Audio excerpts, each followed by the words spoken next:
Listo. Hola, mi nombre es Daniela, yo soy parte del equipo de Esfera. Quería darle la bienvenida a todas las personas que se están conectando. Nos encanta ver su participación en los rush hours. Los rush hours, que ahora los llamamos los lunch hours, son un espacio para conectar un poco más, aprender algo nuevo y generar conversaciones sobre las cosas que nos importan. Hoy estamos con Álvaro Cedeño, que nos va a conversar sobre las 5 industrias y sus eventuales disrupciones, buscando mecanismos que nos permitan prepararnos mejor para el futuro que se acerca con aceleración exponencial. Quería recordarles a todas las personas que están conectadas que nos hagan preguntas o comentarios en la transmisión para luego integrarlas a la conversación. Y bueno, estoy aquí con Álvaro y con Roberto. Álvaro, para contarles un poquito sobre él es un consultor y emprendedor con temas de diseño de escenarios futuros, narrativa estratégica, bioalfabetización y política pública. Cuenta con 10 años de experiencia en entrenamiento de líderes interculturales, 12 años como diplomático y embajador, es consultor para Costa Rica Regenerativa y cofundador de Perfectible. Vive en San José con su esposa y 2 hijas. ¿Me faltó algo, Álvaro? Creo que para introducción estamos perfectos. Buenísimo. Bien. No sé si empezamos de una vez o queremos presentar a alguien más. Yo creo que estamos bien. Ahorita Roberto se integra a la conversación post presentación tuya. De acuerdo, entonces, sin más, voy a compartir mi pantalla. Me da muchísimo gusto estar acá y les quiero dar las gracias porque la verdad es que ha sido un desafío pensar cómo estructurar esta conversación que pudiera resultar estimulante para un grupo de personas que he llegado a conocer los últimos meses y años en realidad, que son los colaboradores de Esfera. Y entonces me han forzado a salir de mi zona de confort y eso es algo que siempre lo aprecio porque creo que he logrado aprender cosas nuevas en este proceso, así que quiero compartirles un poco de esta narrativa y de estos elementos que pues yo esperaría que también estimularan en quienes nos escuchan algunas ideas nuevas para movernos hacia adelante. El título, bueno, creo que el enfoque que le querría dar a esta conversación es sobre regeneración exponencial y creo que estamos viviendo en una época histórica bastante peculiar en la humanidad porque estamos viendo la urgente necesidad de regenerar el capital natural y los esfuerzos que se están haciendo para tratar de que eso suceda. Y a la vez estamos viendo el crecimiento exponencial de muchas industrias, sobre todo de tecnologías digitales. Pero creo que la pandemia del COVID-19 ha sido también una muy buena lección sobre lo que es crecimiento exponencial, que es la duplicidad de volumen en un periodo fijo de tiempo, ¿verdad? En un periodo que progresa en el futuro. Entonces, el número de casos de personas enfermas, si crece a una velocidad que se duplica cada, no sé, 18 horas o cada 3 días, no importa cuál es la periodicidad, pero si se duplica la cantidad, estamos en presencia de crecimiento exponencial. Así que me gustaría que habláramos sobre regeneración exponencial, cómo podríamos llegar allá. Si pudiera dejar posicionada una única cosa, así, si se les va la luz y pierden la conexión a partir de ahora, o si se aburren muchísimo con lo que estoy diciendo y se quedan dormidos, me gustaría que lo único que se llevaran fuera esta idea del desarrollo regenerativo. Y la forma como he diseñado esto es en función a la disrupción del paradigma tradicional que teníamos de la sostenibilidad. Estábamos acostumbrados a que nos decían que la sostenibilidad era el equilibrio entre lo económico, lo ambiental y lo social. Pero lo cierto del caso es que no existe tal equilibrio, porque primero, se miden indicadores diferentes en cada uno de ellos. Y segundo, hay unos que son más importantes que otros, entonces los hemos reorientado en una jerarquía de estos tres valores. Para empezar, tenemos a la economía global, que es ese circulito azul, y la economía global se refiere al intercambio de todos los bienes y servicios que hacemos en nuestra vida cotidiana, todos los seres humanos. No quiere decir solamente el intercambio por dinero, porque también es economía el trueque, también es economía la colaboración, también es economía hacerle un favor a otra persona, también es economía cuidar a los niños en la casa. Entonces, la economía global es todo ese intercambio de bienes y servicios que hacemos todos los seres humanos todos los días. Esa economía global está inserta dentro de las comunidades humanas.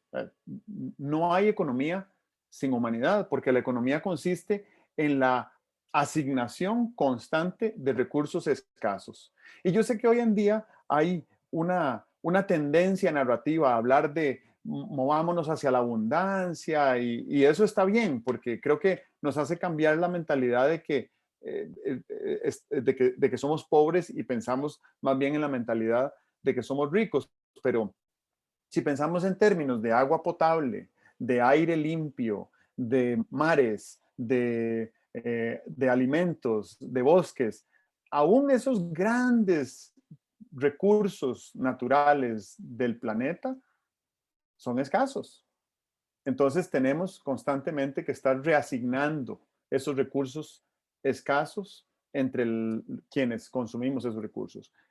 Pero bien, entonces, para que haya viabilidad económica en una comunidad humana, esa comunidad humana tiene que tener cierto grado de robustez, cierto grado de bienestar. Hoy en día habría inversionistas reticentes de invertir en algunos países donde las condiciones de vida humanas no son óptimas para que haya dinámica económica. Así que la economía depende de la comunidad humana y la comunidad humana está inserta, inmersa completamente dentro de la biosfera planetaria.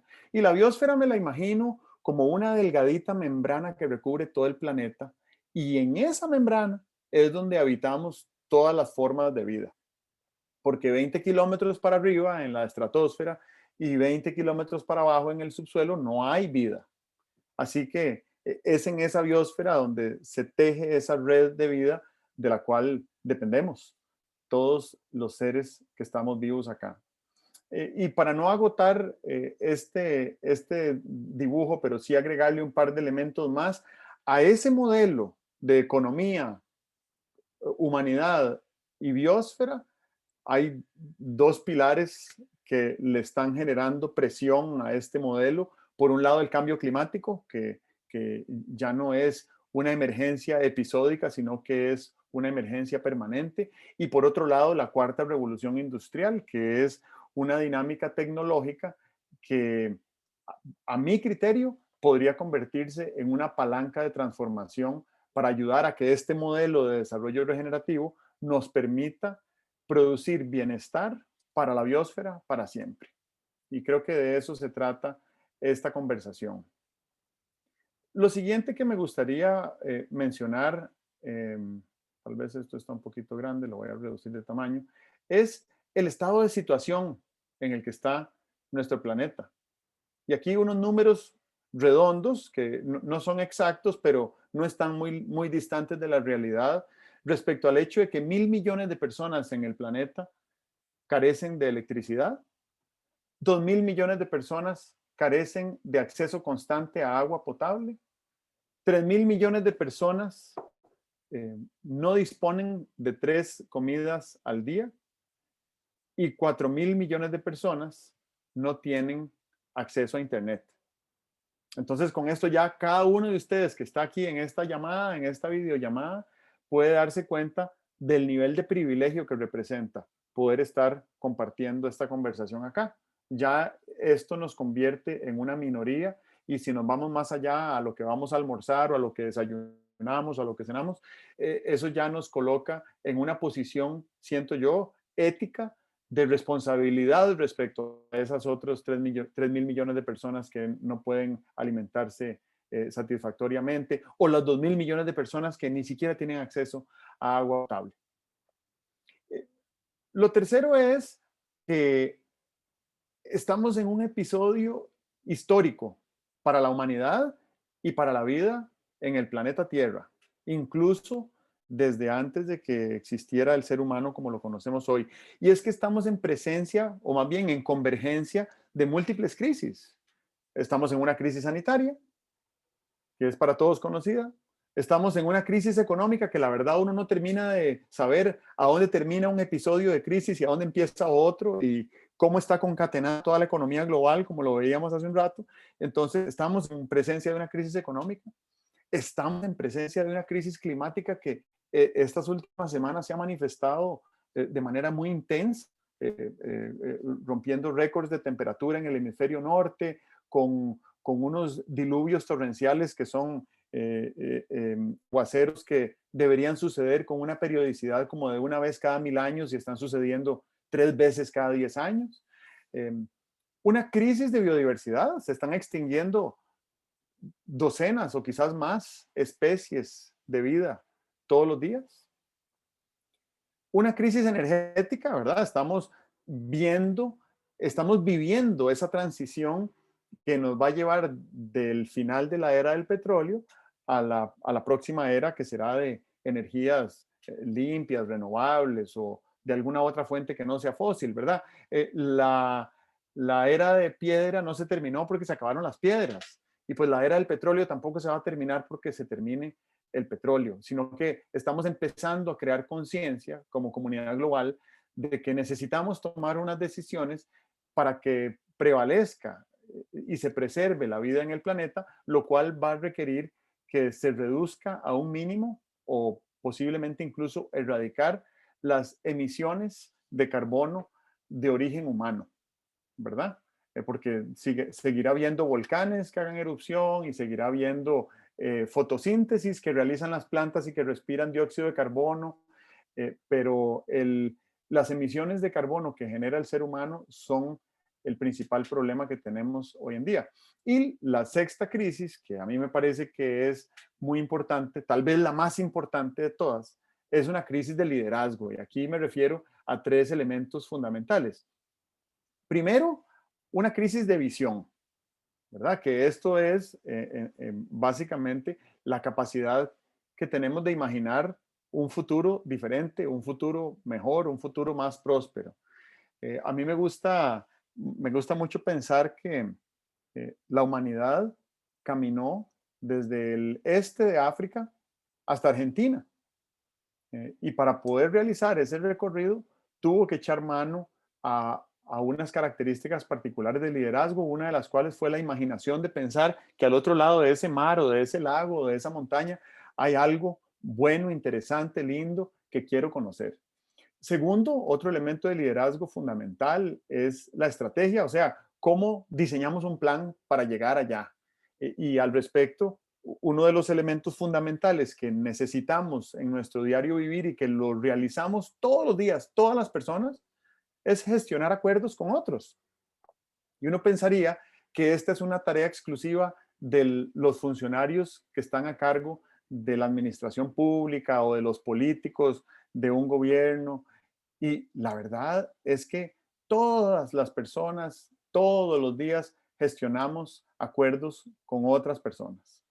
Eh, y lo que nos está fallando es la capacidad de diseñar y de gestionar esos acuerdos con masas críticas de personas que nos permitan movernos hacia adelante en la dirección de eso que estamos imaginando como un destino o un lugar más próspero. Y lo tercero es la comunicación y la posibilidad que tenemos de construir una narrativa que nos permita persuadir a otras personas de que tal vez vale la pena intentar cruzar ese lago o llegar al otro lado de esa montaña, ¿verdad? Y entonces ahí la comunicación fue vital cuando nuestra especie echó a caminar desde el este de África y recorrió todo el sureste asiático, se dio una vuelta por Australia y al final subieron los mares y se tuvo que quedar ahí pegado y luego subió por todo el este de Asia, atravesó Rusia, cruzó el Polo Norte y bajó por las Américas hasta llegar a Argentina. Para poder hacer eso, tuvo que ser capaz el ser humano de contarse historias, de dónde venimos y en qué creemos y hacia dónde vamos y por qué. Y hoy en día, ¿cuáles son esas historias? Y me parece que una de las cosas que nos ha anestesiado y nos ha reducido la capacidad de pensar y de comunicarnos son estos dispositivos que le dan inmediatez a la información. Entonces yo necesito preguntarle a una persona algo y le pregunto y la persona posiblemente me responde inmediatamente y satisfizo esa necesidad que yo tenía de comunicación. Pero la gran historia de hacia dónde vamos la hemos perdido. Y eso creo que es una crisis de liderazgo y no creo que sea responsabilidad exclusiva de los líderes ni de los gerentes. Es una responsabilidad que tenemos cada una de las personas que vivimos en este planeta. Ese es el tercer punto que quería comentarles. Eh, y el cuarto, para irnos metiendo un poco en lo que a exponencialidad se refiere, tiene que ver con la adopción tecnológica temprana. ¿Verdad? Y hoy en día es una historia muy conocida. Estas personas que hace 10 años dijeron, ¿qué será eso del blockchain? ¿Qué será eso del Bitcoin? De ahí, compremos $10,000 en esto a ver qué será la cosa. Y compraron $10,000 y hoy son billones de dólares, ¿verdad? Entonces esas personas adoptaron tempranamente unas tecnologías que pudieron haber fracasado, pero que la verdad es que tenían algunos elementos muy interesantes que las hicieron asumir el riesgo. Lo primero es hacer un pequeño repaso sobre las 4 revoluciones industriales que han sucedido en los últimos 250 años más o menos. Por cierto, cuando nosotros hablamos de cambio climático y de calentamiento global y demás, siempre nos referimos a una línea base de temperatura global promedio medida en la era preindustrial, o sea, digamos más o menos alrededor del año 1800, cuando todavía no había empezado la primera era, la primera revolución industrial de la humanidad. Pues esa primera revolución, que tiene como fecha 1784, fue la invención de la máquina de vapor. Y la máquina de vapor lo que hizo fue que le permitió al ser humano aumentar exponencialmente, más de 10 veces su capacidad productiva, porque ahora había muchos trabajos que en vez de tener que hacer hechos a mano, los podía hacer una máquina impulsada por vapor. Vapor calentado con unas fuentes de combustible que eran fósiles. Y entonces ahí fue donde empezó el problema. Ahí fue donde empezó la gran dinámica de emisión de gases que nos tiene donde nos tiene en la actualidad. La segunda revolución industrial tuvo que esperar 85 años para suceder y fue la invención de la electricidad. Eh, y esta era industrial lo que hizo fue que muchas de aquellas máquinas de vapor fueron sustituidas por literalmente un enchufe de donde se nutre de fuente energética un dispositivo que va a hacer lo mismo o más de lo que hacían aquellas máquinas de vapor, pero en otras dimensiones, con otras facilidades de movimiento, con otras capacidades de crecimiento industrial. Y entonces estas revoluciones lo que nos hacían era continuar creciendo en nuestra capacidad productiva. Pero ojo, que estoy hablando aquí de la revolución industrial de la electricidad en 1870 y por acá más atrás había hablado de que hay 1.000 millones de seres humanos que no tienen acceso a la electricidad. Quiere decir que hay 1.000 millones de seres humanos, 1 de cada 8 seres humanos en el planeta todavía no ha recibido los beneficios de una revolución industrial que empezó hace 150 años. La tercera revolución industrial sucedió casi 100 años después y es la revolución de los microtransistores, ¿verdad? Los microprocesadores que dieron vida a la era informática de la computación y esa era informática de la computación que hoy tiene pues más de 50 años de estar creciendo exponencialmente ha logrado configurar lo que se denomina la famosa ley de Moore. Y la ley de Moore lo que dice es que la capacidad de un microprocesador de cómputo se duplica cada 18 meses y en ese periodo su precio cae a la mitad. Entonces, si esto lo proyectamos en periodos de 18 meses en 18 meses, pues hoy en día lo que tenemos es una computadora de bolsillo que tiene mayor capacidad de cómputo que la computadora que tenía la NASA cuando logró llevar una misión tripulada a la Luna hace 52 años, ¿verdad? Más o menos en la época en que empezó la era de los microtransistores. Y bueno, y a un precio accesible, ¿verdad? Que billones de personas, literalmente miles de millones de personas en el mundo disponen de esa tecnología en el bolsillo. Y la cuarta revolución industrial, que es en la que estamos en la actualidad, no le puse una fecha definida, porque el término cuarta revolución industrial se acuñó en el Foro Económico Mundial de Davos en el año 2016, pero lo cierto del caso es que si consideramos que la cuarta revolución industrial es aquella donde se monetizan los datos informáticos o los ciberdata, pues eso existe desde finales de los años 90, ¿verdad? Google es una industria de esa época, Amazon es una industria de esa época. De cierta forma, pues Netflix también, aunque Netflix se ha reinventado como empresa un par de veces, pero IBM y todas estas otras grandes empresas son del siglo XX, Microsoft, por supuesto.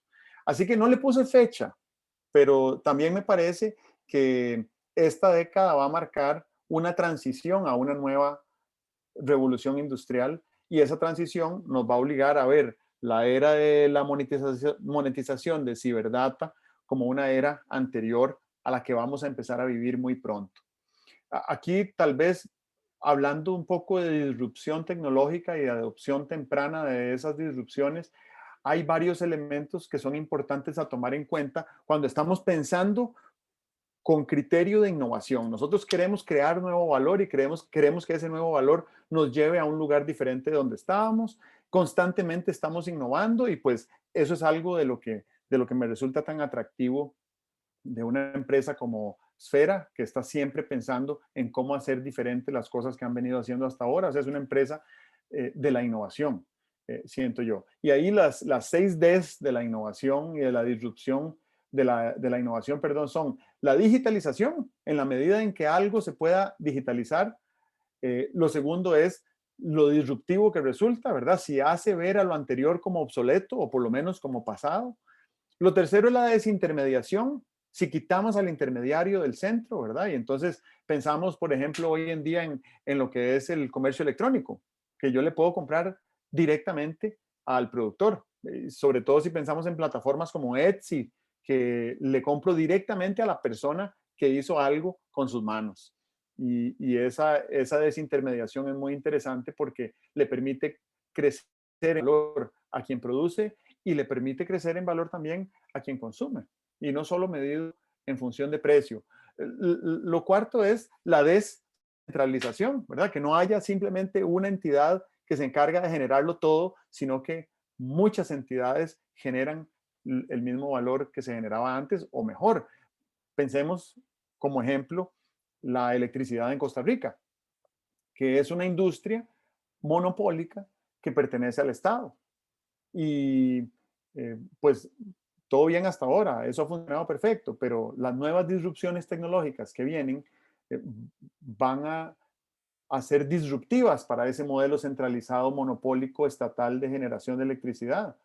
Y esa disrupción va a suceder aunque, aunque a la institución monopólica no le guste, ¿verdad? Además, esta institución monopólica, el Instituto Costarricense de Electricidad, a finales de los años 90, o más bien a principios de este siglo, cuando surgió Skype, que fue revolucionario y disruptivo, pues Skype lo que hizo fue obsoletas las llamadas internacionales. Y en mi caso particular, eso era algo que era parte de mi vida familiar, porque mi madre es extranjera y pues una vez al año cuando cumplía años recibía una llamada o dos de algunos de sus parientes que vivían en su país de origen y una o dos veces al año ella hacía una llamada corta también a su país de origen para hablar con sus familiares, porque era carísimo hacer una llamada internacional. Y cuando surgió Skype, de repente nos puso en las manos una herramienta para hacer llamadas internacionales a costo cero. Y el ICE, el Instituto Costarricense de Electricidad, intentó por vía de ley que se prohibiera el uso de Skype. Y bueno, hey, mucha suerte, ¿verdad? Tratando de prohibir una tecnología disruptiva. Lo mismo me parece que pasó cuando surgió WhatsApp y entonces los mensajes de texto que tenían un precio y que costaban no sé cuántos céntimos o colones por mensaje, eh, desaparecieron porque ahora hay una herramienta de mensajería que hace lo mismo y quizás hasta un poco más a un costo cero, ¿verdad? O por lo menos a un precio unitario cero. Y con la energía va a suceder lo mismo si pensamos en términos de energía solar, fundamentalmente, que eso le va a permitir a casi todas las casas o por lo menos a casi todas las comunidades o a todos los cantones del país tener una producción descentralizada y que eso permita el consumo y una diferencia en los precios y demás. Lo quinto es la desmaterialización y en la medida en que los bienes y servicios que intercambiamos en la economía ya no sean objetos materiales, entonces eso nos va a acercar hacia la disrupción. Les pongo un ejemplo. Estamos teniendo una conversación en una plataforma que se llama Zoom, que nadie puede tocar el Zoom. Nadie puede llevarse el Zoom en la bolsa. El Zoom es una colección de bits en un software que nos permite conectarnos y por esa conexión cobran un precio de suscripción, entonces yo pago feliz para poder hablar con otras personas, ¿verdad? Y además no solo hablar, es colaborar y co-crear y trabajar. Y la sexta disrupción es la democratización, ¿verdad? Entonces cuando Google saca una herramienta y la mejora, una herramienta equivalente a Zoom, y le dice a las personas, tomen, úsenla gratuitamente, eso está democratizando la tecnología y provoca una disrupción, ¿verdad? La gente que se reúne a trabajar o a conversar con otra persona en Google Meet es un cliente menos que tiene Zoom, ¿verdad? Así que eso es disruptivo incluso para Zoom. Ok, el punto 5 es específicamente sobre las disrupciones tecnológicas que están empezando a manifestarse en 5 industrias que han sido básicamente estables por muchos años y que esa disrupción está sucediendo lo suficientemente rápido como para que nosotros podamos creer que dentro de, bueno, al final de esta década, en el año 2030 o un poquito más allá, va a haber unas disrupciones que harán el modelo actual de esas industrias obsoleto. Vamos a ellas. La primera es la industria de la información. Estamos en la cuarta revolución industrial. Yo siento que estamos en el final de la cuarta revolución industrial porque muy pronto, si no es que ya en muchos países, entramos a la era del 5G, que es una tecnología que da mayor velocidad de conexión, mayor ancho de banda y menor latencia en la conexión a Internet inalámbrica y alámbrica también, ¿verdad? Entonces, esa quinta revolución industrial nos va a permitir hacer una enorme cantidad de cosas que hoy no son posibles, como por ejemplo la telecirugía, y que si una persona en Nosara, Guanacaste, tiene un problema de salud y necesita una intervención quirúrgica, puede ir a una clínica donde hay un quirófano y ese quirófano es literalmente un robot y ese robot es operado por un médico cirujano experto en cirugía y en robótica que está trabajando en un hospital en Canadá. Y entonces hace la intervención quirúrgica a otra persona que está viviendo en otro lugar. Eso necesita de un nivel de latencia prácticamente cero. Latencia, ¿qué quiere decir? El, el tiempo que pasa, el lapso que pasa entre el envío de un mensaje y la recepción de ese mensaje. Ahorita ustedes me están viendo a mí hablar como si estuviéramos hablando de manera presencial, pero las cosas que yo les estoy diciendo se las estoy diciendo un poquitito antes de que ustedes las escuchen, precisamente por esa latencia que hay. Y ustedes han visto algunas veces que están en una conversación y ven que el audio va atrás de la voz y entonces es un poco confuso. Pues eso es una latencia alta. Lo que 5G nos da es una latencia tan baja que un cirujano puede agarrar un bisturí y mover 1 milímetro en el robot y el otro robot en el otro lado lo mueve inmediatamente 1 milímetro en el tejido que tiene que cortar. Ese tipo de cosas nos va a permitir la, la, la quinta revolución industrial o el 5G, ¿verdad? Pues obviamente que también el ancho de banda va a cambiar. Estamos a punto de ver esta empresa fundada por Elon Musk que se llama Starlink, que está prometiendo ser muy disruptiva en la proveeduría del servicio de conectividad a Internet por medio de redes satelitales que van a estar orbitando el planeta. Y eso tiene algunas complicaciones y algunos problemas, pero me parece que ya es llevar la conectividad a Internet a otro nivel. Y para darles un ejemplo de lo que esto significaría, si hoy en día el gobierno de Costa Rica quisiera conectar con Internet de banda ancha y de alta velocidad a todas las escuelas y colegios públicos del país, le costaría más o menos 350 millones de dólares, que no es tanta plata en esa industria de telecomunicaciones. Pero cuando ya esté funcional, Starlink, la empresa de Elon Musk, costaría llevar Internet de alta velocidad y de banda ancha a todas las escuelas y colegios públicos del país 7 millones de dólares al año, como una suscripción, ¿verdad? Entonces uno piensa que estamos viendo el final de esos cables pegados en los postes que están ahí de reserva para cuando sea necesario tirarle cable a otra persona que compró o que se suscribió a Internet, sino que ahora la conexión a Internet va a ser vía satelital y lo que se necesita es una pequeñita antena parabólica en el techo del edificio o de la casa. Lo otro que está cambiando en materia informática y que el 5G lo va a hacer posible es que va a haber más vehículos autónomos, vehículos aéreos autónomos, ¿verdad? Digamos, drones.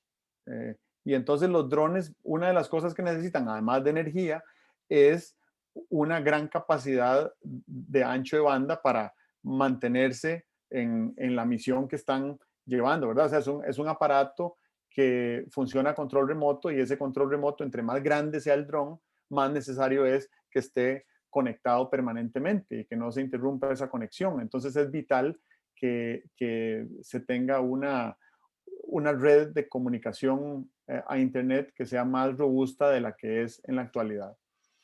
Otra tecnología que está cambiando en materia de la información son las famosas denominadas DAOs, ¿verdad? Que son organizaciones autónomas descentralizadas. Y esto básicamente lo que quiere decir es una reorganización de las entidades humanas en torno a una tecnología como lo es el blockchain, que estaba citando hace un ratito, ¿verdad? Pues el blockchain, ¿qué es lo que hace?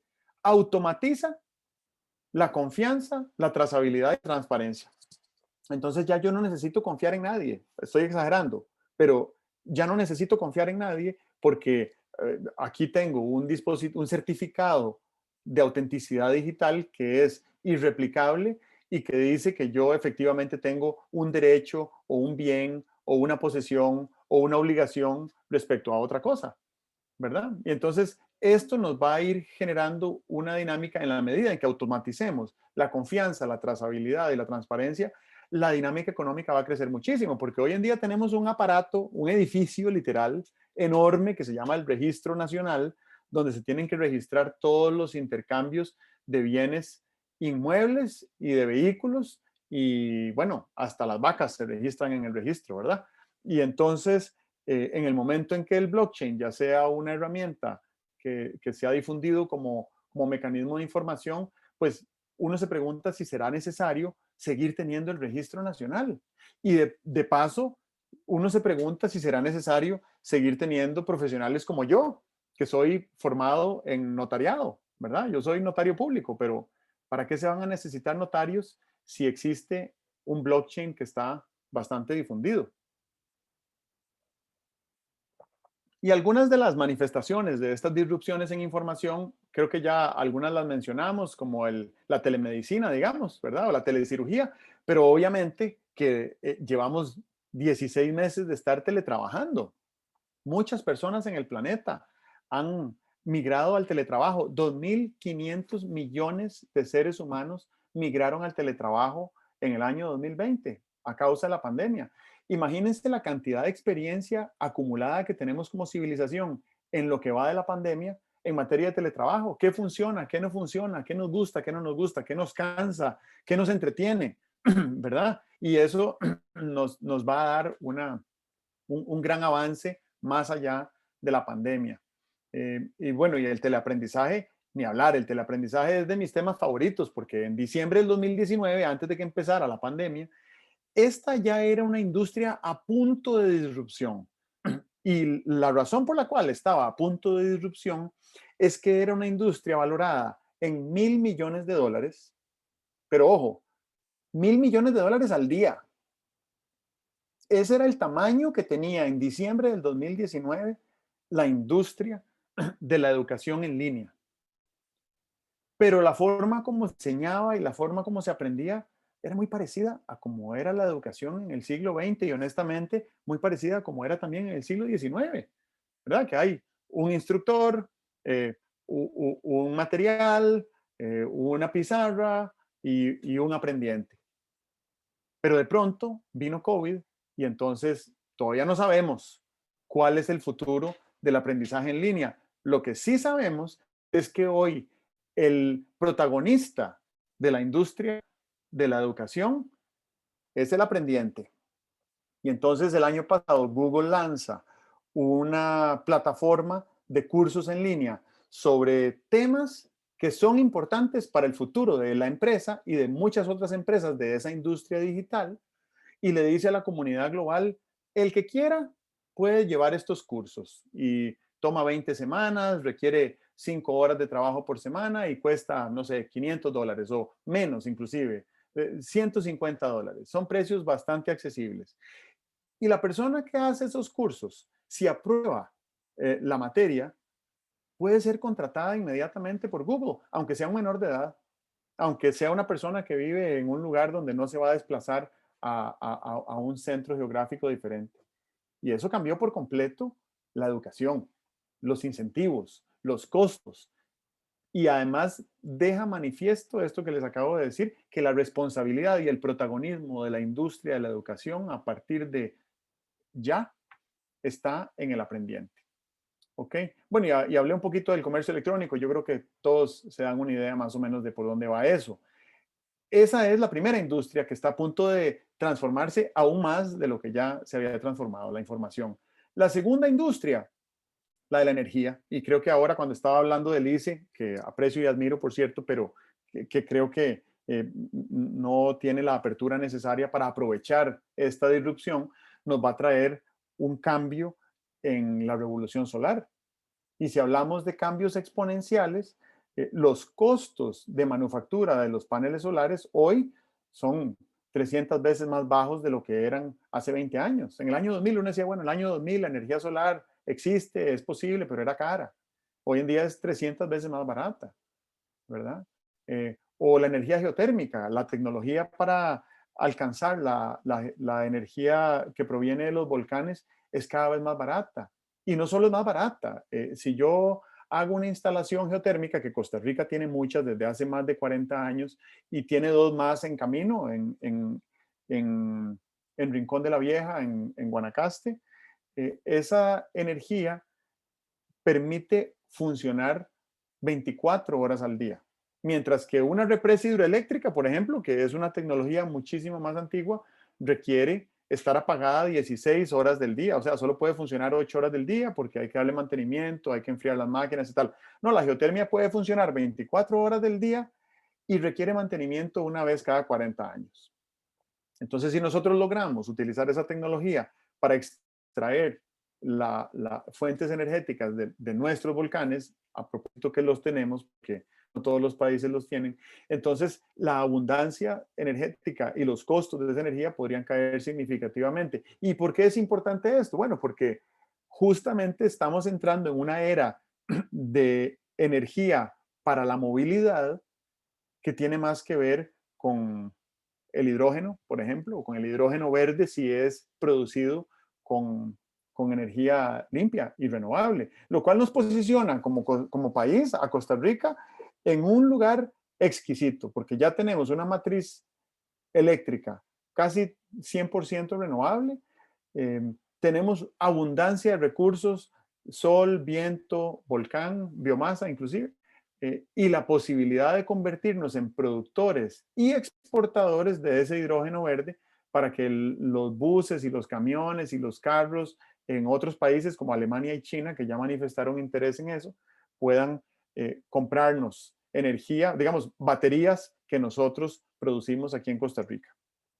¿Ok? Y creo que esa es una transformación bastante evidente. Lo que no sabemos es qué va a pasar con el ICE cuando eso suceda, porque el día que yo pueda instalar unos paneles solares suficientemente eficientes aquí en el techo de mi casa a bajo costo, que ni siquiera tengo que comprar los paneles, me los instala una empresa que es dueña de los paneles y yo lo que le compro es la electricidad, yo no le compro el aparato, ¿verdad? No sabemos qué va a pasar porque yo voy a dejar de ser suscriptor del ICE y entonces eso probablemente va a ser disruptivo para la institución. Eh, la tercera industria que también está por transformarse es la industria del transporte, en parte por esto que estamos hablando del hidrógeno y de otras fuentes energéticas de almacenamiento de energía, ¿verdad? Otras tecnologías de almacenamiento de energía, lo que significa las redes de recarga. Y voy un poco más allá, porque si pensamos que el transporte va a dejar de ser, y creo que lo comentábamos, dentro de 20 años vamos a decir, ¿cómo puede ser que nosotros dedicábamos tantísimo tiempo y tantísima energía a manejar una máquina? Si esa máquina se maneja sola, bueno, dentro de 20 años se va a manejar sola o incluso dentro de menos, ¿verdad? La ciudad de Ginebra, en Suiza, donde viví 5 años, se convirtió en una de las primeras ciudades en el mundo donde las empresas que tienen producción de carros autónomos pueden probar esos carros en las calles. Entonces, yo ya tuve la experiencia de viajar en un carro que no lo maneja nadie y es una experiencia diferente y es una experiencia que yo la prefiero porque a mí me parece un gasto de mi tiempo y de mi energía tener que manejar un carro. Así que toda esa transformación que la veamos como el transporte visto como un servicio va a ser altamente disruptivo, ¿verdad? Yo tengo 2 hijas pequeñas y la mayor, cuando tenía 3 años, quería saber para qué funcionaban los pedales del carro y yo le expliqué para qué funcionaban los pedales del carro, pero también le dije que ella nunca iba a manejar un carro, porque en el año 2032, cuando ella tenga 18 años, pues existirán otras versiones mucho mejores de lo que es hoy Uber, que probablemente ni siquiera tengan chofer y ni siquiera necesiten gasolina y vamos hacia allá, ¿verdad? Entonces, seguramente mi hija pertenece a la primera generación de seres humanos que se va a poder desplazar en vehículos sin que nadie los maneje, o por lo menos nadie físicamente ahí manejándolos. La cuarta industria que se está transformando a velocidad exponencial es la industria de los materiales. Pues obviamente que yo creo que muchos aquí ya han conocido la impresión en 3D y también tengo que agregar ahí la impresión en 4D, ¿verdad? Es la impresión de un material que después de que se instala cambia en el tiempo y sigue, digamos, sigue expandiéndose o sigue creciendo o una vez instalado se le agrega luz y agua y entonces se convierte en una pared, qué sé yo, ¿verdad? Ese tipo de cosas que ya están empezando a pasar. Los costos todavía son altos, pero en la medida en que se acelere la transformación informática y la transformación energética, pues entonces la transformación en la impresión 3D va a ir de la mano con las innovaciones de nuevos materiales que surjan. Y al hablar de nuevos materiales, aquí hay algo muy interesante que está pasando y es que estamos empezando a conocer a fondo cómo es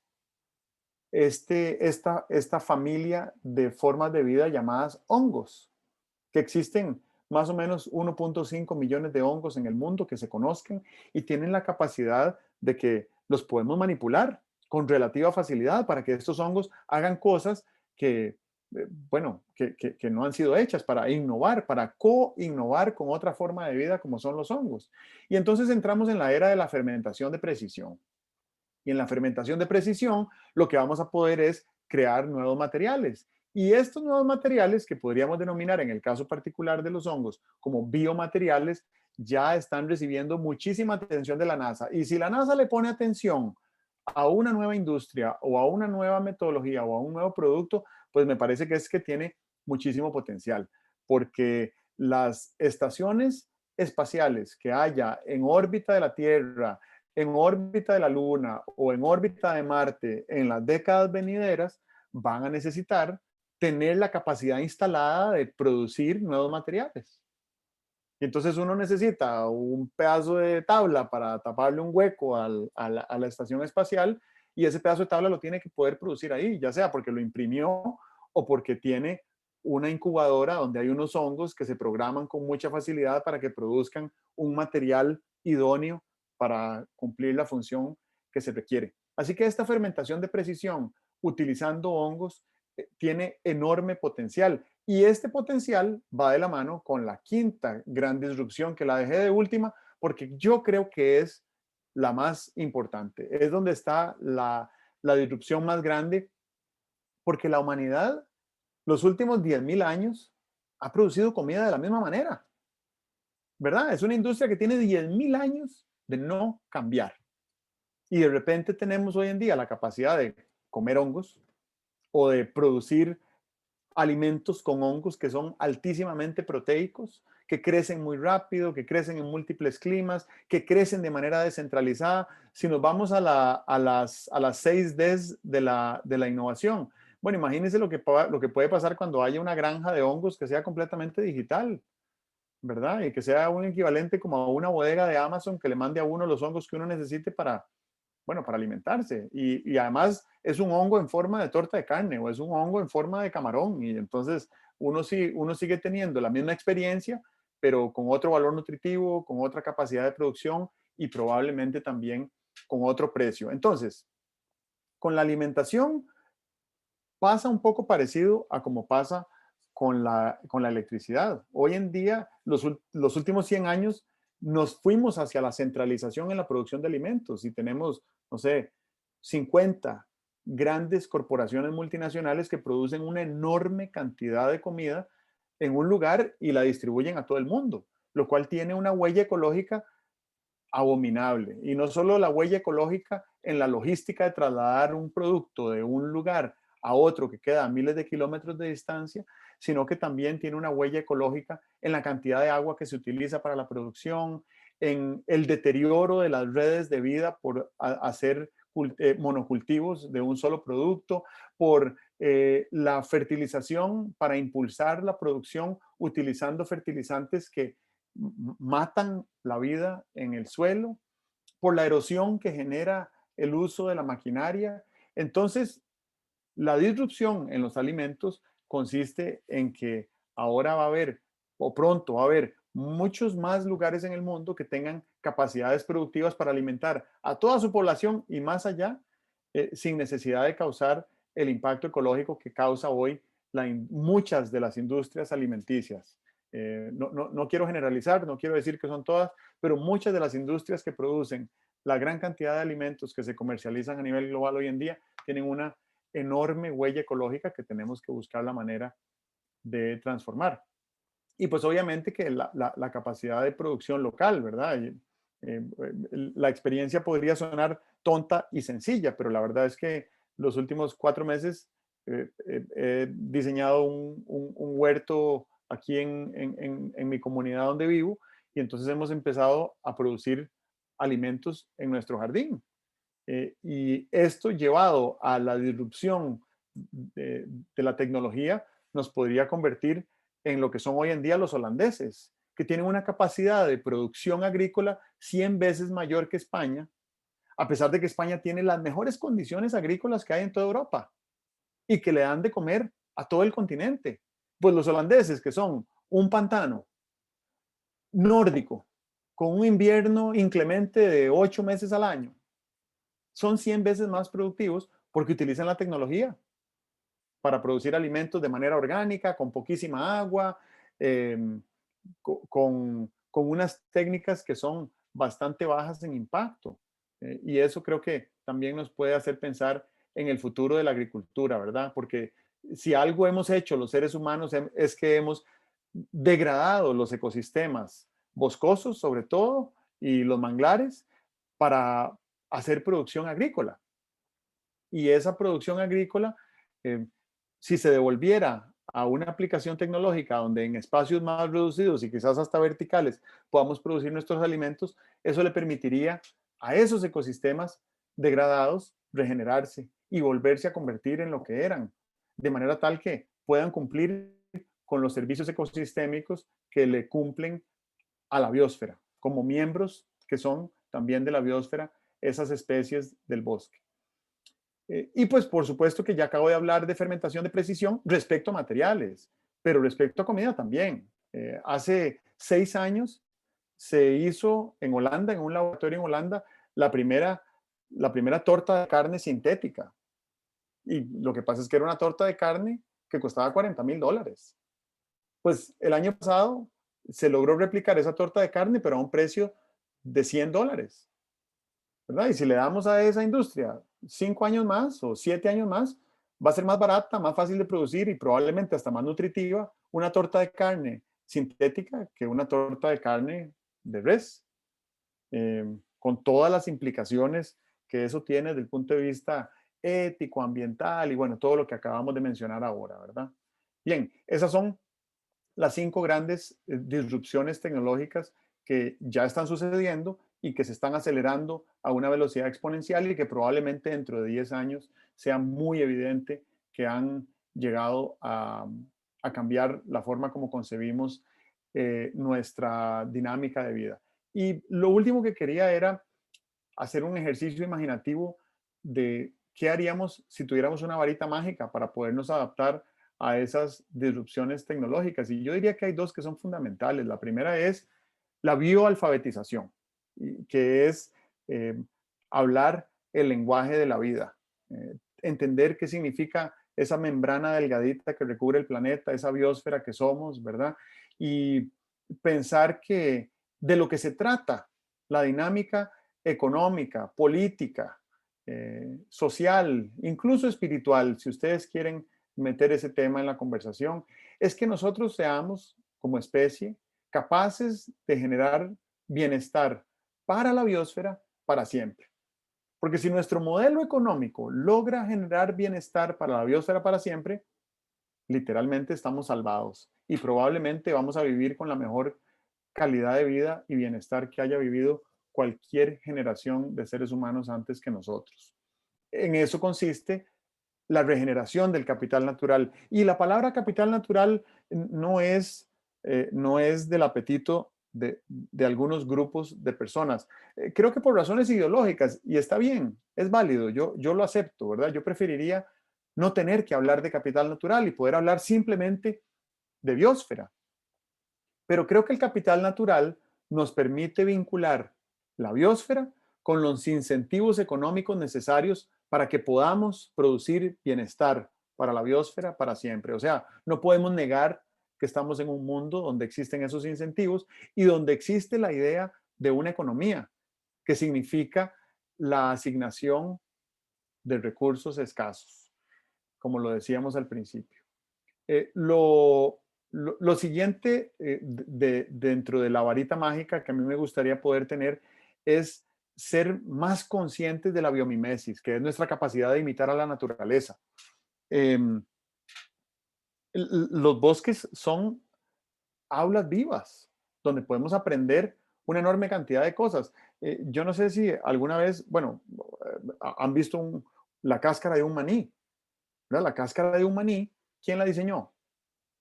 La diseñó la planta de maní, que diseñó una cáscara perfecta para cubrir la semilla, para mantenerla en las condiciones óptimas para su reproducción. Pero bueno, nosotros las cosechamos y nos comemos el maní y botamos la cáscara, pero ¿qué podemos aprender de esa planta de maní? El diseño de esa cascarita, que es de una fibra vegetal que se produjo sin energía, sin fuerza, sin contaminar, sin agroquímicos, que es totalmente biodegradable. Y entonces aquí nosotros estamos hablando de diseño, cuando en realidad tenemos a un montón de maestras y maestros ahí en el bosque diseñando cosas que nosotros ni cerca estaríamos de poder diseñar. Así que me gustaría muchísimo pensar que las comunidades en el mundo, que estamos más cerca de la naturaleza, podamos ser más conscientes de ese enorme potencial educativo y de inspiración que hay en otras formas de vida. Y eso me lleva a la sexta revolución industrial, que me gusta denominarle sexta revolución tropical, porque me parece que se va a incubar en el trópico. Y es una revolución donde la vida converja con la tecnología. Y para que eso suceda, la tecnología va a tener que imitar a la naturaleza. O sea, la tecnología va a tener que pasar a través de la biomimesis a incorporar ideas y conceptos y soluciones que provienen de la naturaleza. Y creo que ese es uno de los principales potenciales que tiene un país como Costa Rica, porque aunque no es el país más biodiverso ni más boscoso del mundo, eh, pues si yo me pongo a comparar cómo es Brasil, por ejemplo, que es el ecosistema más biodiverso del planeta en el Amazonas, pero donde viven la mayoría de personas en Brasil, para poder llegar al Amazonas tienen que subirse 6 horas en un avión. Mientras que aquí en Costa Rica, o por lo menos si uno está en cualquier lugar de este país, maneja media hora en cualquier dirección y llega a un microclima donde hay especies completamente diferentes, ¿verdad? Así que yo siento que aquí existe ese potencial para que se incube la sexta revolución tropical. Y por último, desde el punto de vista de varitas mágicas, a mí me encantaría que toda organización humana tuviera lo que se denomina en inglés un CIO, ¿verdad? Que es un Chief Innovation Officer, una persona que va a estar encargada de pensar en innovación de manera sistemática todo el tiempo y que no pase una semana que esa organización no cambie al menos algo pequeño de lo que hacía para ir evolucionando constantemente, aunque sea en pasos pequeños. Y también lo que se denomina hoy en día un CEO, ¿verdad? Que es un Chief Exponential Officer, que es una persona encargada del crecimiento exponencial en la empresa y pensar, ok, bueno, aquí es donde estamos hoy. ¿Con cuál periodicidad llegamos acá? Si proyectamos esto a 5 años, ¿a qué velocidad deberíamos de cambiar? ¿Y cómo hacemos para cambiar a esa velocidad? Ese tipo de mentalidad de incorporar el pensamiento exponencial en las organizaciones y en los negocios es algo que creo que como humanidad nos caería muy bien. Pues obviamente no todas las industrias ni todos los productos pueden crecer de manera exponencial, pero los que pueden, deberíamos estimularlos para que sucedan, sobre todo si tenemos en mente la idea de la regeneración de la biosfera y el capital natural como modelo de desarrollo para la humanidad. Ok, bueno, creo que puedo hacer una pausa por acá.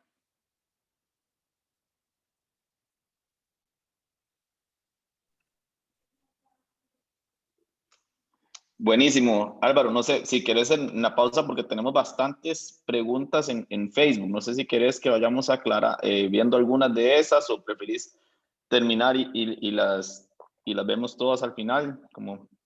No, por pausa quiero decir que ya terminé. Ah, ok. Wow, muchas gracias, de verdad. A mí también me generó muchas preguntas. Aquí tengo algunas que escribí, pero voy a dejar que mejor sea Dani la que lidere, que es la que sabe. Álvaro, muchas gracias por toda esa introducción. Yo sé que dijiste que esto estaba fuera de tu zona de confort, pero a mí no me pareció del todo. Em, Te lo agradezco mucho. Rob, ¿qué te parece si empezamos con un comentario de Facebook? El primero que hicieron. Dice así: ¿cómo se pueden conciliar los esfuerzos por sanar el cambio climático cuando los gobiernos y bancos centrales de todos los países buscan crecer su Producto Interno Bruto de manera infinita en un mundo con recursos finitos? Estas entidades están dispuestas a hacer todo lo necesario por crecer y esto va contra de la mejora en cambio climático. Bueno, me parece que la pregunta es muy elaborada y contiene suficientes detalles como para saber que ahí está incluido un diagnóstico de un conflicto, o sea, de una incompatibilidad que tiene que transformarse, ¿verdad? El Producto Interno Bruto es una herramienta teórica, solo que la transformamos en una herramienta práctica y entonces hoy en día los países miden el Producto Interno Bruto como si eso fuera sinónimo de bienestar. Y más bien el Producto Interno Bruto lo que mide es lo menos importante de una comunidad, ¿verdad? No mide bienestar, no mide felicidad, no mide progreso, no mide prosperidad, no mide optimismo, no mide impacto ecológico, no mide ¿verdad? Todos estos elementos que son los que convierten a las sociedades en prósperas. Sin embargo, yo creo que es importante también entender que para ser líderes en la turbulencia en la que estamos, necesitamos navegar las polaridades. Entonces necesitamos de esta mecánica de medición de PIB y necesitamos que haya un contraste de esta mecánica y buscar de qué manera podemos irnos acercando a un modelo nuevo donde lo que midamos sea lo que es realmente importante, ¿verdad? Y que el PIB se convierta en una medida secundaria que no determina ni el nivel de desarrollo, ni el nivel de bienestar, ni el nivel de robustez de una comunidad.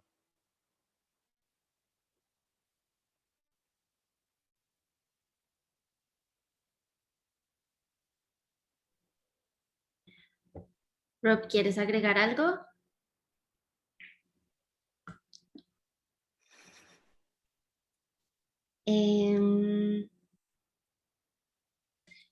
Luego está, ¿dónde entra la distribución de información gratuita en la disrupción? Eso sería en la descentralización.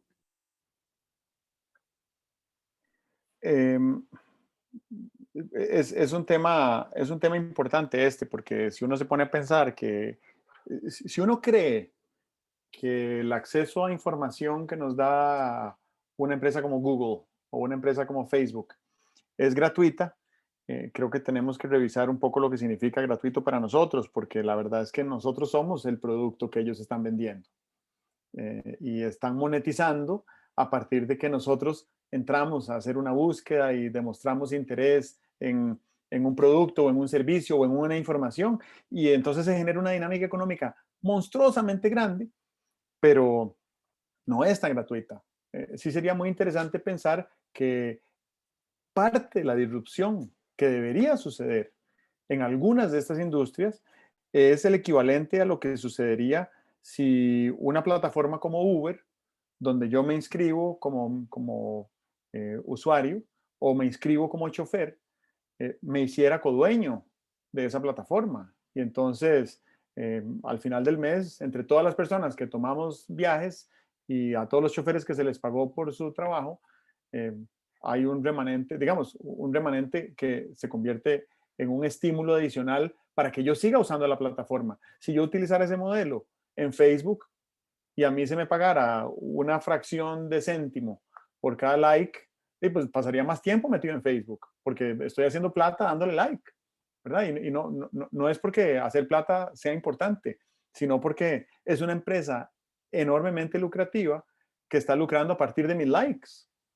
¿verdad? Y entonces, bueno, ¿qué va a pasar cuando haya una plataforma cooperativa alternativa que busque traer un poco más de justicia a la forma como se comparte la información gratuita? Pero no estoy seguro si esa era la orientación de la pregunta.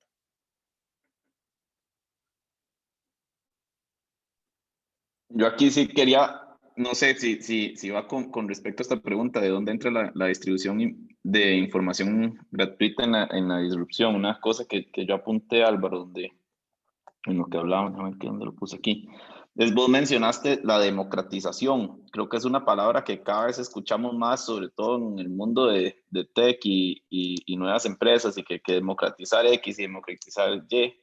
Cuando yo escucho esa palabra, me quedo y creo, por eso que creo que va con respecto a la pregunta que hizo Cristian, que al principio de tu presentación vos mencionabas los billones de personas que no tienen acceso a electricidad, que no tienen acceso a internet, ¿cierto? Entonces, cada vez 4.000 millones de personas sin acceso a internet.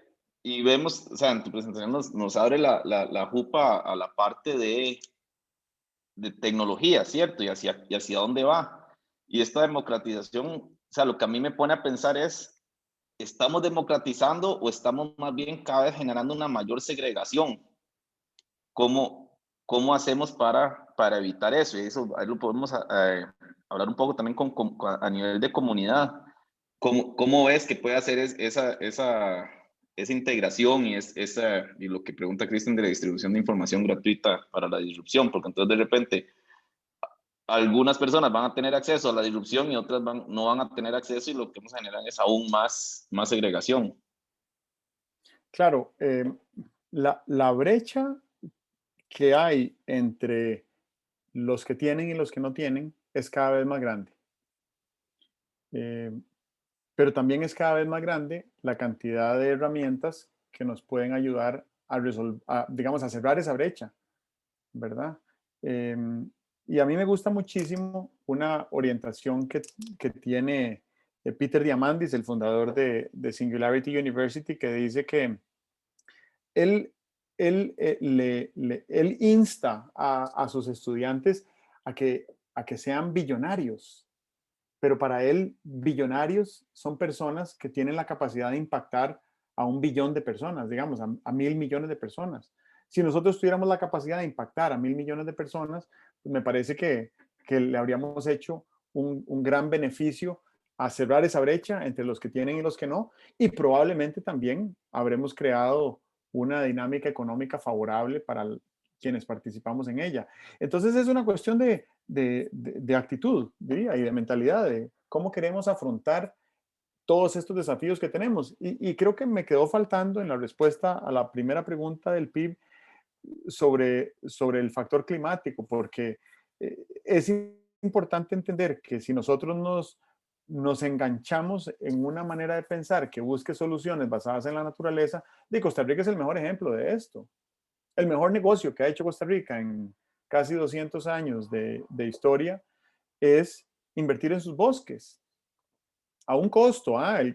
Cada vez que echamos gasolina, ahí hay un porcentaje minúsculo de esa plata que va para un fondo que lo distribuye en dueños de fincas para que las dejen convertirse en bosque. Y a lo largo de 35 años hemos invertido $1.000 millones en regeneración de bosques.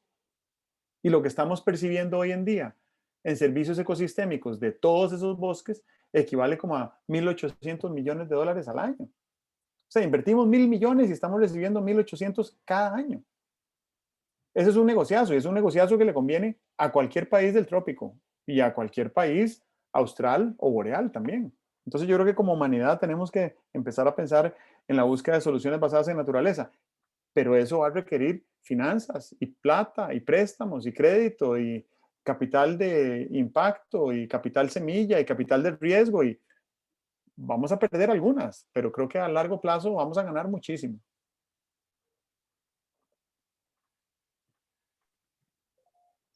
Gracias, man.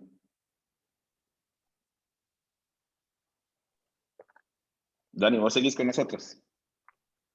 Sí, aquí estoy. La siguiente pregunta que tenemos de Sergio Santana dice, al evaluar las revoluciones industriales y las 6 disrupciones bajo un lente microeconómico fundamental, nos damos cuenta que las relaciones básicas comerciales no cambian. Como consecuencia, los mercados se ajustan y perpetuamos los problemas fundamentales globales. Su pregunta es, ¿cómo nos alejamos de ese esquema económico base?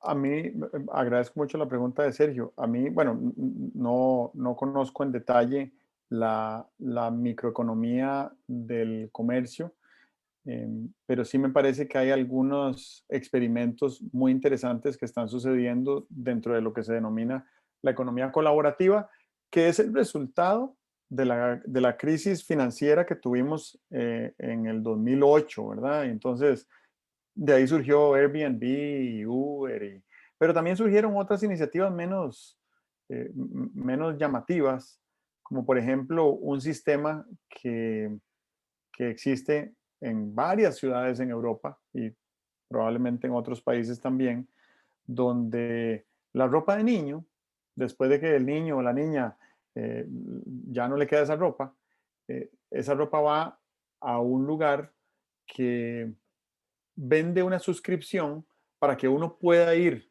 una vez cada mes a llevar ropa que le quede a la hija de uno para usarla durante un mes o durante el tiempo que quiera, a cambio del pago de una suscripción. Entonces es una ropa que quién sabe quién la compró por primera vez, pero la usan muchísimas personas antes de que pues ya son inservibles. Entonces de repente empieza a tener sentido hacer ropa para niños de muy buena calidad para que duren lo que dura una camiseta de adulto que dura, no sé, muchos años, ¿verdad? Y muchas usadas. Porque entonces, si 100 niños pueden usar la misma camiseta, pues qué importa que cueste, no sé, $10, versus una camiseta de $1 que después de 4 meses ya tiene huecos. Entonces, todo lo que puede estar surgiendo de la economía colaborativa me parece que está cambiando la forma como nos relacionamos nosotros en el comercio. El comercio electrónico está cambiando la forma como nos relacionamos unos con otros, porque es la manera más eficiente que hemos tenido como civilización para encontrarnos productores y consumidores en el mercado de manera precisa, a bajísimo costo ecológico, ¿verdad? Yo no tengo que desplazarme de donde estoy para entrar en un mercado virtual donde puedo encontrar exactamente lo que quiero y ordenarlo, y pues el bien es el que se desplaza para llegar a donde estoy. O a veces ni siquiera se desplaza. O sea, si yo lo que quiero es comprar una película en iTunes para verla hoy en la noche o alquilarla, pues la alquilo y ahí tengo el derecho de verla durante 24 horas sin que, sin que la película se desplace de la nube, ¿verdad? Ni que yo me tenga que ir al cine. Entonces, todas estas cosas están cambiando la forma como nos relacionamos. Y otro detalle que está cambiando es la desintermediación. Si ustedes se ponen a ver, nosotros que somos un país con más de 200 años de tradición de exportación cafetalera, por cada taza de café que se vende fuera del país, solo un 1% del precio de esa taza le llega al productor. El resto del dinero, bueno, mucho del dinero se queda en el vendedor final, ¿verdad? Que muchas veces lo que tiene es una marca comercial o un punto específico en un lugar de una ciudad que tiene un valor superior, y entonces la gente está dispuesta a pagar más caro por esa taza de café que en otro lugar. Pero el resto del dinero se queda en las manos de un montón de intermediarios que lo que hacen es mover la cosa de un lugar a otro. Pero hoy en día, eh, el consumidor final, o por lo menos el vendedor final de la taza de café, se la puede comprar directamente a un productor aquí en Costa Rica o en cualquier lugar del mundo. Y eso me parece que es una alteración, una disrupción de esas industrias como las conocíamos hasta ahora.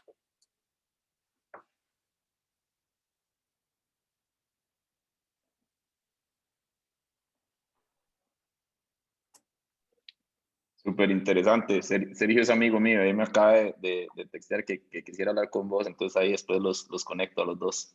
Me va a regañar porque yo de microeconomía no sé nada. No, no, está todo interesado. Qué bueno. Yo quería hacer una pregunta propia. Em, Algo que yo valoro mucho o veo en sistemas que funcionan tiene que ver mucho con la reciprocidad. O sea, nosotros no solo imitamos la naturaleza, usamos sus recursos, sino que hay algo que nosotros devolvemos para que las cosas realmente funcionen en una visión a largo plazo, que el planeta siga sano, que haya un futuro. Entonces, mi pregunta supongo que es, dentro de estas 5 disrupciones, ¿hay campo o donde entra esa necesidad de ser recíproco hacia la naturaleza? No solo imitarla, sino que también como regresar. Muy interesante, Daniela, porque creo que estás hablando de la circularidad de la naturaleza, ¿verdad? Y mucho de lo que se está tratando de hacer cuando se habla de economía circular es de traer ese principio a la industria humana. Em, y uno, por ejemplo, puede pensar en una industria de bebidas que obtiene agua de la naturaleza, la utiliza para lavar y para procesar y para esterilizar y para, para producir, y después los residuos los filtra y los purifica para devolvérselos a la naturaleza en la misma condición en la que los obtuvo. Digamos que eso es un ejemplo de reciprocidad con la naturaleza. Pero también podemos pensar un poco más ampliamente en función a que cada residuo industrial pudiera convertirse en un insumo industrial o biológico de algún otro proceso. Entonces no es estrictamente que de aquí volvemos a la fuente, sino que de aquí vamos a otra cosa que eventualmente va a enriquecer la fuente. Y por eso es que, pensando en términos de reciprocidad, hablábamos de producir bienestar para la biosfera para siempre, ¿verdad? Esto acá, que yo creo que si siguiéramos esa lógica, entonces estaríamos hablando de una reciprocidad que se expande a todo lo amplio del planeta y que se extiende a futuro de manera indefinida, ¿verdad? De manera tal que lo que necesitamos entender es que la basura no existe. Lo que existen son residuos que resultan de procesos industriales o biológicos, ¿verdad? O sea, la planta de maní, cuando se revienta la cáscara y la semilla cae para producir nueva vida, esa cáscara es un residuo, pero no quiere decir que es basura, porque eso se reintegra al suelo y probablemente lo fertiliza también, lo nutre, ¿verdad? Entonces, la idea es pensar de manera lo más amplia posible, sobre todo que los seres humanos somos la única especie que tiene capacidad de pensar de manera holística para ver cómo hacemos para que nuestro quehacer económico e industrial tenga siempre esa vocación de generar bienestar para todas las formas de vida y de manera indefinida.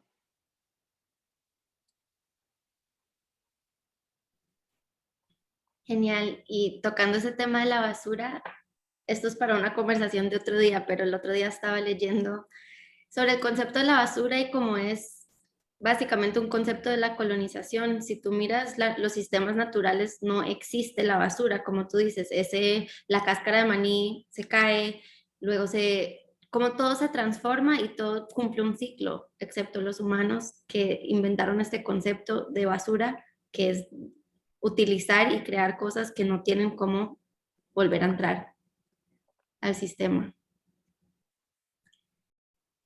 Creo que nos da chance para una pregunta más. Rob, no sé si quieres darle tú o si agarramos de Facebook. Si querés, démosle de Facebook. Hay un par más de Facebook. Creo que hay una de Daniel y otra de José. Si quieres, darle con esa, sí. Yo tenía una ahí para cerrar, si podemos. Ok. Vamos con José Vargas. Dice, ¿cómo se puede balancear la automatización de industrias y la necesidad de empleo? Esta es una excelente pregunta que es muy pertinente porque toda disrupción tecnológica implica un desplazamiento en la fuerza laboral que se hacía antes de que esa tecnología emergiera, ¿verdad? No sé, desde que inventamos un molino para moler granos, pues eso dejó sin trabajo a alguien, ¿verdad? Eh, Probablemente en ese caso para bien, pero si pensamos en la disrupción actual, que el comercio electrónico está desplazando a decenas de millones de personas de sus trabajos, o si pensamos en el hecho de que hoy hay softwares que reemplazan a muchísimas personas, si pensamos, ahora que hablaba de mis colegas profesionales, los abogados, hay softwares hoy en día que hacen 99% obsoletos a los abogados, ¿verdad? Porque pues si el derecho es un conjunto de reglas que opera de manera lógica, entonces eso se puede configurar en un algoritmo y le preguntamos a la máquina y que la máquina nos dé la respuesta, ¿verdad? No tenemos que llamar al abogado y mucho menos pagarle un platal. Y hay una historia que a mí me gusta muchísimo porque cuando en Estados Unidos estaban debatiendo políticamente si se trasladaban de las operadoras de teléfono, que eran mujeres, prácticamente todas, que se encargaban de desenchufar un cable y conectarlo en otro lado para que dos personas pudieran hablar por teléfono, a la automatización de la llamada telefónica, donde yo podía directamente llamar a alguien, lo que se dijo fue, y vamos a dejar sin trabajo a 250,000 personas. Además, son 250,000 mujeres y cómo vamos a hacer esto. Y hubo una discusión Y al cabo de esa discusión, pues se optó por la automatización de la llamada telefónica. Esas 250,000 mujeres dejaron de hacer ese trabajo, pero pasaron a hacer algún otro. Y además se crearon 10,000 veces más empleos de los que había hasta ese momento, ¿verdad? O 100 veces más empleos, perdón, de los que había en ese momento, inmediatamente después de que se automatizó la llamada telefónica. Entonces se quedó sin trabajo una persona, pero por cada persona que se quedó sin trabajo, 100 personas más lograron crear un trabajo nuevo. Es difícil saber a dónde empieza y a dónde termina una cosa y otra, sobre todo si pensamos en materia de producción agrícola. Hay cientos de millones de personas en el mundo que se dedican a producir alimentos y entonces de repente vamos a hacer una torre para producir alimentos más nutritivos, más ricos, más rápido, más barato, de manera más ecológica. ¿Y qué va a pasar con esos cientos de millones de agricultores en el mundo? Bueno, aquí lo que me parece es que también tenemos que entender que la cultura tiene que convertirse en un constreñimiento de la innovación y que nosotros deberíamos de ser capaces de respetar las formas en las que diferentes personas en el mundo optan por vivir, ¿verdad? No todo el mundo está tratando de ser millonario y entonces eso es respetable. Y me parece que ahí eso nos permitiría tratar de encontrar un balance entre la automatización que desplaza empleo y el respeto a las formas de vida de algunas personas que honestamente yo creo que ningún ser humano hubiera querido nunca tener que pasar ni un día trabajando en una fábrica haciendo una sola cosa manual. Entonces, si algún día desaparece el obrero de fábrica, pues tal vez eso es un avance para la civilización. Y tenemos que verlo así también. Como decía temprano, y creo que lo mencioné ahora también, un día vamos a decir, ¿cómo puede ser que nuestros antepasados manejaban un carro?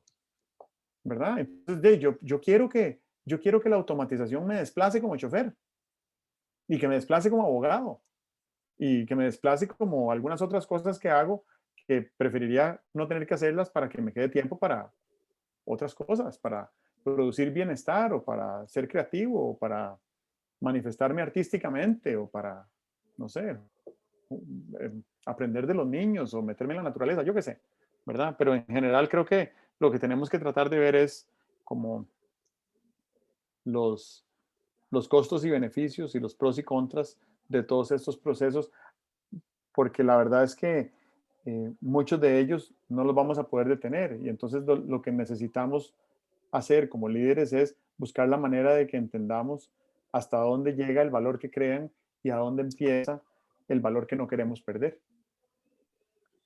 Y Álvaro, yo creo que adicional a eso, o sea, entra también nuestra parte humana de resiliencia o adaptabilidad, ¿verdad? Como decís, o sea, si se deja de generar o de hacer un trabajo porque es reemplazado por la máquina, por la tecnología, lo que sea, o se generan nuevos, o la creatividad humana siempre va a estar ahí, o sea, que va a empezar a generar más. Y lo que nos toca como humanos es adaptarnos, o sea, pudimos algunos decir, no, no me interesa el teléfono, y sé que hay algunas personas así, y me alegra, pero muchos nos tenemos que adaptar a mandar un correo del teléfono, por decirlo así, o a tener que estar disponibles casi que más tiempo que el que antes era, y nos va a dar más opción para la creatividad y para también ayudar a las personas que más les cueste esta adaptabilidad. O sea, yo creo que entra esa parte de comunidad que tenemos que fortalecer, y si de repente temas que se pueden hacer, industrializar o hacer, me van a dar ese tiempo para mejorar. Yo creo que ahí también entra un poco la sensación o la responsabilidad de hacer el bien, ¿verdad? En esos cambios. Estás abriendo la puerta de una conversación súper pertinente que es la ética, ¿verdad?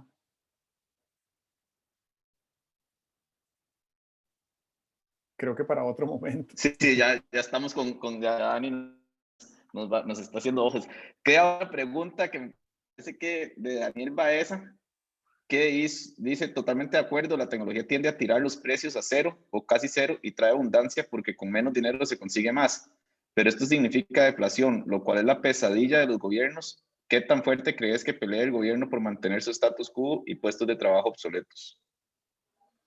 Eh, sí, veremos a los gobiernos peleando. Lo que pasa es que los gobiernos están a punto de disrupción, ¿verdad? O sea, si nosotros pensamos que los últimos 200 años casi todas las industrias humanas se han transformado, incluso la de los alimentos. Ahora que dije que producimos alimentos de la misma manera como lo hacemos desde hace 10.000 años, pero lo cierto es que desde hace 100 años, con la revolución de la máquina de vapor llevada al agro, eh, hemos sido capaces de producir tantísima comida a tan bajo costo que la población humana creció exponencialmente porque hay comida y hay bienestar y entonces hay más hijos y hay más mano de obra para seguir trabajando y hacer más comida. Eh, y entonces todo esto lo que nos hace ver es que ha habido una gran disrupción, pero en materia de gobernanza, sobre todo de gobernanza pública, nos seguimos gobernando de la misma manera como lo hicimos hace 200 años cuando alcanzamos la independencia. Digo, algunas cosillas han cambiado, pero no ha sido tan disruptivo. Sigue habiendo un órgano colegiado que crea las leyes y sigue habiendo un órgano aquí que administra la justicia y sigue habiendo otro órgano acá que administra no sé qué. Eh, y la velocidad de disrupción, no solo tecnológica, la disrupción no es de la tecnología, la disrupción es del impacto. Y la disrupción no es simplemente de lo que estamos produciendo, la disrupción es del pensamiento, ¿verdad? Y a mí, perdón que me extienda al filo de la hora, pero un castor, que es el ingeniero del bosque, lleva 40.000 generaciones haciendo lo mismo, viendo un árbol, viendo un río, botando el árbol, haciendo una madriguera debajo del agua, perfecto. Pero no ha hecho nada más en 40.000 generaciones. En cambio, el ser humano, en el momento en que nace, empieza a aprender de lo que sus progenitores saben. Y ahí van evolucionando y cuando vuelven a procrear, estos empiezan a aprender de donde estos saben. Entonces, el crecimiento de nuestro intelecto y de nuestro conocimiento es mucho más que exponencial, ¿verdad? Así que llevado eso al plano de la gobernanza, yo creo que la gobernanza está a punto de ser transformada y ojalá esa transformación sea armoniosa, pacífica, constructiva, ética, ¿verdad? Perfecto, sí.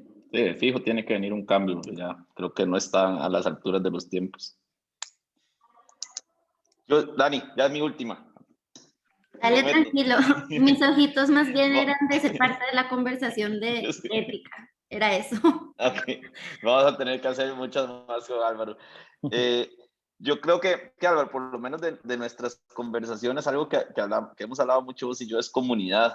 Y durante la presentación, un tema que apunté cuando hablábamos con tecnología, lo primero que pensé es que la tecnología lo que nos ha hecho es, lo primero que pensé es, la tecnología está disolviendo lo que era comunidad, o sea, lo que apunté, pero después dije, no, disuelve lo que es comunidad cara a cara, realmente es lo que hace la tecnología, nos ha disuelto un poco la comunidad cara a cara, ¿no?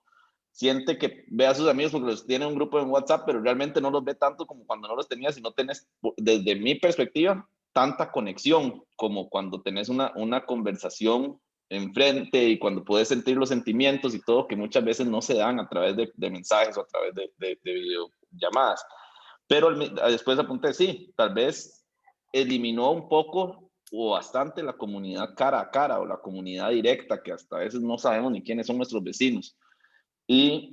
Pero sí está generando comunidades más diversas, porque me está logrando generar una comunidad que de otra forma, sin la tecnología, yo no podría tener comunidades con personas que tal vez no hubiera tenido contacto porque no hubieran estado en mi círculo cercano por temas de ubicación o lo que sea.